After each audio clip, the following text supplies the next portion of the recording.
good. Happy Sunday. Happy Sunday. Okay, so please introduce us to yourself. I'm Jojo Switch. I'm an MMA fighter and coach, and I'm going to be coaching this Saturday at the LeLeo Valentine Day Massacre. So we had to ask you about your name. 0 to 100 switch. Yeah, 0 to 100 Switch. Who gave you that name? How did you get that name? I've been called that since a kid, since I was a young kid. Like, every one of my friends, my father, my mother, like, everyone just called me that, like, because that's who I was, just 0 to 100. Like, I never had no in between. For me, like, it's always either nothing or all, like, a all in, like, type shit. But, So you're very young. yeah, I'm 21. Yeah, you're very, very young Yeah. to be a fighter and then to be a coach. How did that all come about? Let's start with your fighting history So first. that's the whole thing is like most of these niggas started fighting, like they just started fighting when they turned 17, 18. Like I've been Yeah. fighting since I was a kid. Like my father, he's my coach. Like he's my love, my everything. My dad is my everything. So it's like he teaches Wing Chun and boxing, Wing Chun martial arts. So and he learned from his father, and his father learned from like the lineage is deep. So like I've been learning since a kid. I was already been fighting since a kid. Like I've been fighting since I was like 4 years old. Like actually, really in the streets fighting. So like I I kind of already grew up into this. And honestly, like when I first heard of MMA, like I didn't even think that it was violent enough for me. Like I didn't even like it because it just wasn't violent enough for me. But at a certain age, like I eventually fell in love with it, and that's what happened. But basically, like I know a lot of people they be saying like, "Oh, I've been in street fights this, street fights that," but like I really did that. Like you can go like when I get famous one day, they can go and ask all my friends, or everyone I grew up with, and they're gonna all say like, "Oh, this nigga really been doing that. Like he been doing that," and they. So that's really what it is. Okay, so I have a question then.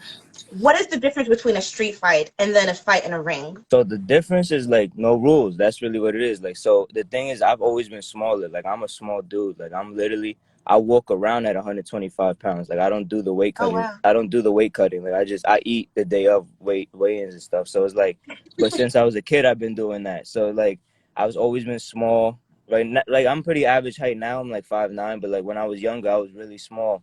And like people like no one ever picked on me because like I never got bullied. Like the people they tried to do that because they thought like, oh, it's gonna be easy. He's just a little dude, and they learned the hard way that like in the streets there's no rules. Like I could poke someone in the eye, I could grab someone's ear and try to rip it off. I can fish hook.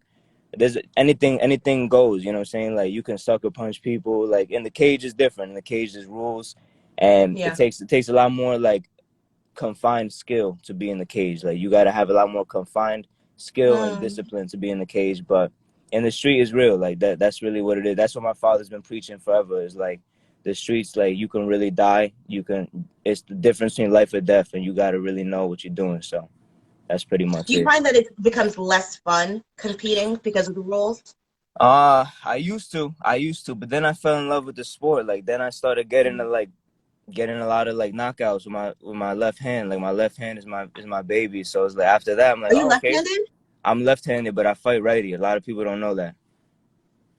Yeah, Oh. yeah. So that's why like people think my right hand is gonna be my good hand until I hit them with the left, and then they go to sleep. So that's It's like pretty. quarterbacks. Quarterbacks who are left-handed are usually more successful. Yeah, yeah. Exactly.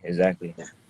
Okay, so let's talk about your competitors, Samir and Jorge, who Yes. are competing. Can you tell us a little bit about them? Those are my two boys. Like we out here in Tampa. Like I don't, as you know, we're not from Florida. We're from up north. Like I'm from New York, and they're from Jersey. I lived in Jersey for a while too, so it's like we all knew each other up there. Um, George, that's like my right hand man. He coached me for my fights. I coach him for his fights. We've Oh, had okay. thousands of sparring rounds together. We slept in the same gym together. That's my man's right there. George is my brother. People actually think we're actually brothers because of how much we together and stuff. So um like that's why man he fighting this Saturday against I don't even know his opponent's name. Another Puerto Rican dude or something like that. We Puerto Rican too, so it's like there's gonna be some Puerto Rican on Puerto Rican violence coming this Saturday. But and then Samir, that's my Samir's story is crazy. Like I don't know if you know Samir's story, but he just started like he never did like really nothing. Like he was basically just he didn't really have like many goals, aspirations. When he found MMA, he found my pops, and he went to my pops literally in the beginning of 2021, like March, April, and he just started his like right there. And since then, he's had 2 fights. He's fighting again this Saturday, and like his growth is crazy. Like he's super dedicated. He's mad like focused. Like he's real. Like I fuck with Samir because he really is like making his dream come true. And he moved all the way out here to Tampa with me just so he could follow his dream. So Samir is like, that's someone you got to look up to if you were fight MMA fighter to be. Look up to someone like Samir who came from nothing and just packed up and left, followed his coach down to Florida, and starting the dream. So we have a question. What do you think is therapeutic to fighting, and how do you keep it from being anger led? So when I first started fighting, it was to like I always just wanted to prove people wrong, like on the street. But in MMA, it originally was anger led. Like I actually started MMA like when I was 17. I was going through like a lot, and basically everything was anger led. My whole thing was I just wanted to hurt people, and that's what it was. Yeah. Not no more, but that's what it was. And then as you do it, you realize like, whoa, this takes a lot more discipline. Then you realize, oh, I'm not the toughest guy in the world. Like I really just got fucked up by this nigga over here. Like I really just got beat up. I got a concussion today. I broke my leg today. Like I got bruised ribs today. And it's like it'll humble you real quick when you realize that there's levels to this. And the therapeutic part of it is that you're not the best. You're never gonna be the best. A fight, anything could happen. That's our whole gym is DKG. David kills Goliath. And the whole story Mm, of that is that the little guy, the underdog can win. Like it's not like that we always gonna win. It's not, but the thing is, it's not like the Goliath is always gonna win either, Like our whole thing mm. is we're gonna break boundaries and we're gonna beat anyone they put in front of us. Like we're not scared of nobody. So now it's like we know we're not the best, but we also know they're not the best either. And just as much as they have a chance of beating us, we got the same chance of beating them. So that's really what's motivating about it is that it's a chess game, and it's also like it's a gamble at the end of the day because nothing is guaranteed. You could train, have the best camp in the whole world, and still get knocked out cold because of something stupid. True, true, true. I have another question. What is something that motivates you to keep fighting? Right now, the thing that motivates me to keep fighting is my beliefs, my faith. Mm, I'm never one to force my beliefs on anyone. Like I hate doing that. I hate people that do that. But personally, for me, I believe in an Almighty Father being the Most High. I believe in the Most High, something above, something greater than this earth. And basically, what keeps me motivated is that like my whole goal now is to spread the word through the violence. And it's like it sounds counterintuitive, it sounds something that you can't do, but believe it or not, everything good in this world came from bloodshed. And yeah, all of our freedoms came from bloodshed. Every freedom we have in America came from bloodshed, and yeah. violence is a necessary must that needs to happen for peace. And it sounds crazy, but that's just the reality of the life we live in. And there's a lot of people that aren't straight up about that. There's a lot of niggas that are pussy. Like they really will never tell you that. They never, everything they do, they say they're doing it for their family, they're this, they're that. I don't believe none of them. I don't believe none of them. Like honestly, I don't fall for that bullshit. They can go suck a dick, honestly, because I everyone Like, I know a lot of people that say that, but they just want to get famous. They just want to get rich. They just want to buy a Rollie. They just want to, and they're bullshitting. And it's like they lie and lie and lie. And it's like I hate that shit. I just want to expose all of them, and I can't wait till I fight again so I could break their face. if you could give your younger self advice, what would it be? Don't get face tattoos. Oh no, really? Why? Because of employment? Not just that, because this is gonna be my job. This is my job right now. I'm a coach and I'm a fighter. Like this is my job. But like at the end of the day, it's like I was going through stuff with my mother and my father back then, and I regret it honestly because I love him to death now. And like it's like it hurts my mom because she sees me with my face all messed up. And I don't like that. You know what I'm saying? I don't like seeing her like get all sad and stuff like Yeah. that. And it's like If I had a chance, like I would just be like, you know what? I just want to make my mom happy and just take them off. So when I get paid, when I get a big paycheck, I'm gonna take my face tattoos off because she don't like it. Oh, that's so sweet. Okay, so let's stay on the sweetness lane. Valentine's Day is coming up. Yeah. What's the most romantic thing that you've ever done for someone or someone has done for you for Valentine's Day? That, a lot of people don't know this, but I'm wifed up. I've been wifed up for a minute, but it's like I don't even like to talk about that honestly. Like, and I'm sorry, this is your show, but it's like No, it's I fine. don't really talk about that, like, because when it comes to fighting, like all is fair in love and war, and it's like no, like nobody outside. Like if you and me was to talk on a personal level, I'll tell you everything.